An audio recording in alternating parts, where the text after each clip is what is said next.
Gikiro kia mitino iri ikoretwo ikiyumiria hakuhi o kiumia mwena wa Salga ni ya kuhahura andu magite mioyo na makumi kugurara.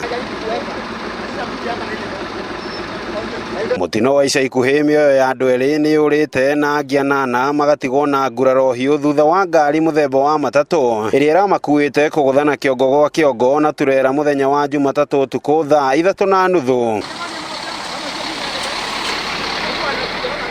Aikari na ahũthĩri a barabara arĩa mareyoneire mutino ũyũ makiuga ngari nini muthemba wa Probox nĩyo ĩrahĩngĩcire rori ĩno ya mĩrigo na ĩrate mwerekera kũrĩa ĩracemanirie na matatu kĩongo gwa kĩongo na ĩracũngĩrĩria ikuũ cia andũ acio erĩ. Gũkũ na Wangiana makĩguthũkio thibitarĩ-inĩ wa Nakuru level 5 marĩ na nguraro njũru makĩria. Lori ilikuwa inatoka pande ya Nakuru, pande ya juu.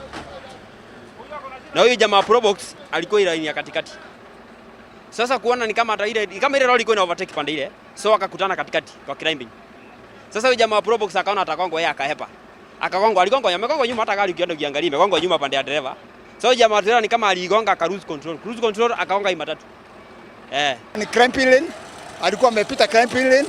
Sasa naye lori ilikuwa inateremka. Sasa ndio wakaonania hapa ndio ikarushwa. Watu wawili ndio wamekufa. Na tu kama haiko imejaa kabisa. Aikari moritie thirikari nene kuhugukira mubango wayo wa tene wa kwaramia barabara ĩno makiria na ari guthara mioyo ya Kenya kuma ũgwati-inĩ wa mitino ya mahinda kwa mahinda. Leo tumepoteza watu wawili na wakawa 7 kwa wiki moja. Ni uchungu sana. Ningeomba tu hivi kama inawezekana hapa tupatiwe hata ambulance ikuwe standby kwa sababu nakuta kwamba by the time ambulance ifike itakuwa imechelewa. Mara nyingi tunatumia gari ya polisi. So, juzi tuliona wa president alikuwa ameenda ng'ambo na at least tunaona kwamba analeta na anakuja na pesa. Tafadhali tunaomba hii expansion ya Rironi Mau Summit ifanyike kwa haraka.